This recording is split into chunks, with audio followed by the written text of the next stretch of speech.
All right, so today we're going to be talking about Parivrtta Parsvakonasana.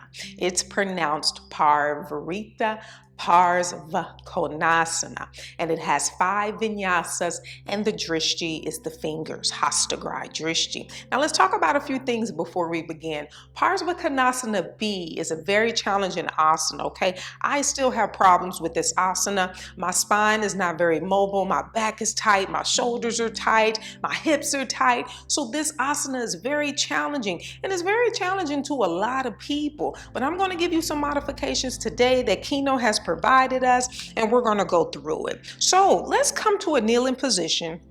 And when you come into this kneeling position, I want you to bring the knee over the ankle and the shoulders over the hips. Now, I like this position because we usually come into this asana from a high lunge and then we can come into it, okay? But sometimes bringing the knee down to the mat makes approaching this asana a bit easier. So what I like to do is I like to take my right hand against the outside of my right thigh and I pull that in towards the center line of the body. That's going to help us twist. That's going to help the elbow come onto the outside of that leg. So from here, with the hand on the side of the thigh, inhale the left arm up to the sky. I want you to take a breath, lift the ribs out of the hips. As I twist, I'm pulling that leg in towards the center line to hook the elbow. Let's stay here, okay? This is the first modification. Just hooking the elbow, bringing the hands into heart center, gazing over the right shoulder. We can stay here. This is the asana at a beginner's level, or if it's just your spine is just tight and you can't go too deep. Let's stay here. Or we can continue to push that leg towards the center line, pull the belly in, and really lift the chest towards the sky, okay? And then we can get the outside of that shoulder closer to that knee. And then we can extend the arm, placing the fingertips or the fingers or the palm down to the mat. And then from here, the other arm comes overhead in an external rotation. We can stay here. This can be the asana. Or we can tuck the toe and we can lift the knee. And then we can keep that back leg as straight as possible. And we can stay here. Or lastly, we can draw that heel down towards the mat. Gazes at the fingers.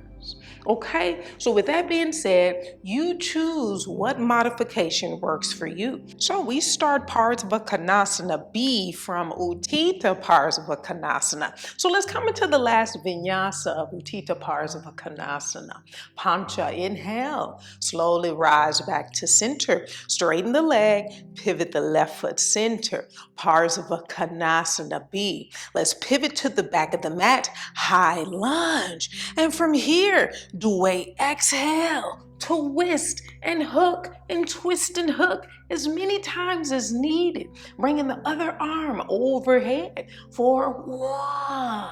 And we can tuck the toe, lift the knee if possible. 2. Keep pulling the belly in, open the chest towards the sky.